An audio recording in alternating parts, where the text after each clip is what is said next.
Welcome to the Depth Dive. Today we're plunging into something really unique. It's a set of song lyrics, super raw, intensely personal. We're talking about MUD by the artist Cryptic Wisdom. Yeah. And this isn't just, a typical song. It feels much more like an unfiltered story, a real journey. Yeah. So our mission really is to unpack that path he takes us on.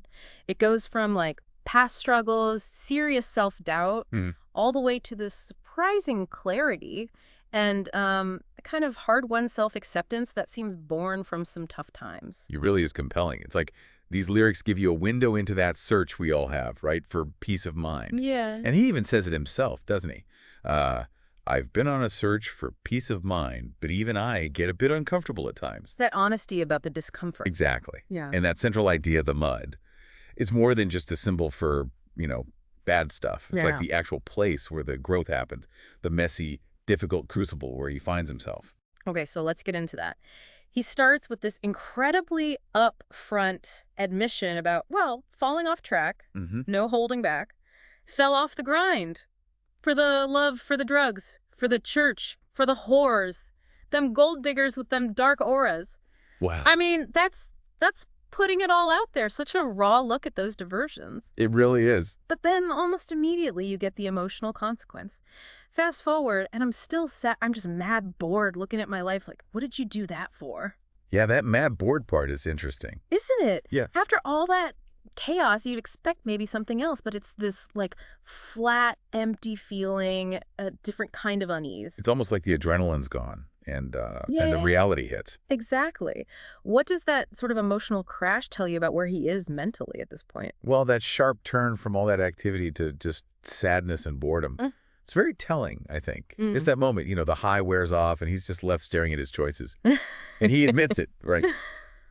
I ain't got the answers. Yeah, no easy outs. And that feeling resonates, doesn't it? Facing your past, it's a universal thing.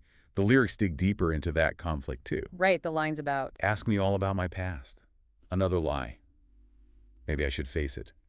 Maybe I'm ashamed. Maybe I'll embrace it. Maybe someday. Maybe someday I will be my own worst enemy. that back and forth. Shame versus acceptance. Exactly. It's not just saying I feel bad. It's a real internal battleground. Yeah. And that hope of not being his own worst enemy, it feels almost fragile there, doesn't it? Yeah, like a distant goal. It really shows how hard that journey is, from beating yourself up to actually accepting yourself. Okay, but then, right in the middle of all that self-doubt, you get this incredibly strong chorus. It comes back again and again. The anchor. Totally.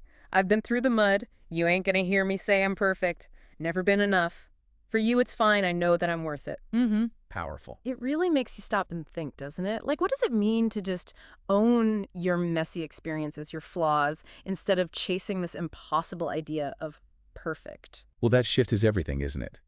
Going from never been enough for you, that's all external validation, Right, looking at to that solid statement, I know that I'm worth it. That's pure internal liberation. finding it inside. Yeah. It's like realizing that what other people think, well, that's fleeting, but self-acceptance, especially the kind you build through the mud. That's solid ground. So the struggle actually builds the worth. In a way, yes. It's recognizing your value not despite the past, but almost because of how you navigated it. True resilience. It really forces you, the listener, to ask, where's my self-worth coming from? Good question. Then the story shifts, focusing on a specific relationship, one that was clearly painful, but also maybe a turning point. Seems that way. The lyrics capture this sharp contrast. I made my whole life better, but I still remember when you looked me in my eye, you went and pulled that trigger. Yeah. Sign and deliver. Said you only love me when I'm high. Oof.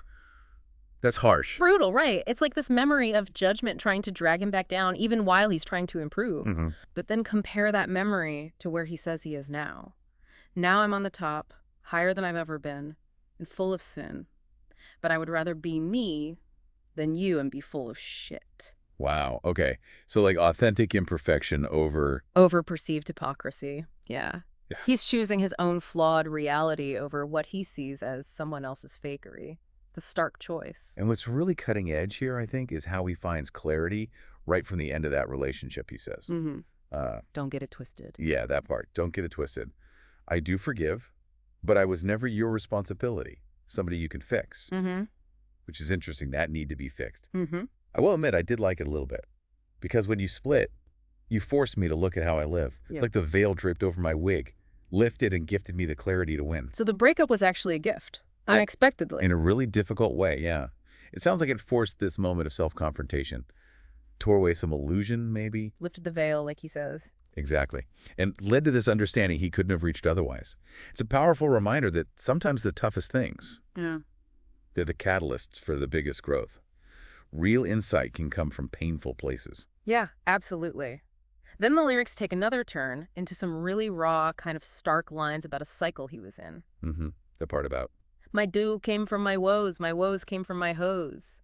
My hose came from my throat every time, and so did I, but it's fine, we get by. yeah, those lines they're challenging, very raw. Definitely lays bare a pretty grim reality. What gets me there is the brutal awareness of how it all connects. Right. Like a cycle that feeds itself. Right. Dough from woes from hose. Yeah. Survival, the dough, comes directly from the hardship, the woes. And those woes are tangled up with these destructive relationships. He's not just telling a story. He's showing the mechanics of just getting by in that struggle. And admitting his part in it, too. So did I. That self-implication is key. It is. And then right after laying all that out, there's that quick pivot. Never mind, come on. Yeah, what do you make of that? It's so abrupt. It feels like an instant course correction. A refusal to just sit in that victim space, maybe. It hints at this resilience, this push forward, even after admitting how messed up things were. Like, okay, that happened, but let's go. Right. Acknowledged, but not dwelling. So, wrapping up this deep dive into MUD, we've really traced quite a journey, haven't we? Absolutely. From those really candid admissions, the sadness, the mistakes, through that intense personal fight for self-worth, landing in this place of clarity, of resilience that seems like it was genuinely forged in those hard times, in the mud itself. It really hammers home that core message, doesn't it? Yeah. That real strength, real worth, you don't find it by trying to be perfect. Yeah. That's not the goal. No. It's found in the navigating through the difficult stuff, through the mud, learning from it, you know, and coming out the other side with a deeper, authentic sense of who you are. Owning the whole story. Exactly. Flaws, struggles, everything. Recognizing that those very things often become the bedrock of your strength. So maybe a final thought for you, the listener, to take away. As you think about this track, consider your own life. How do your own struggles, even the uncomfortable truths about your past, how do they actually contribute to your sense of worth? And maybe how do they help you find clarity even when it's hard won?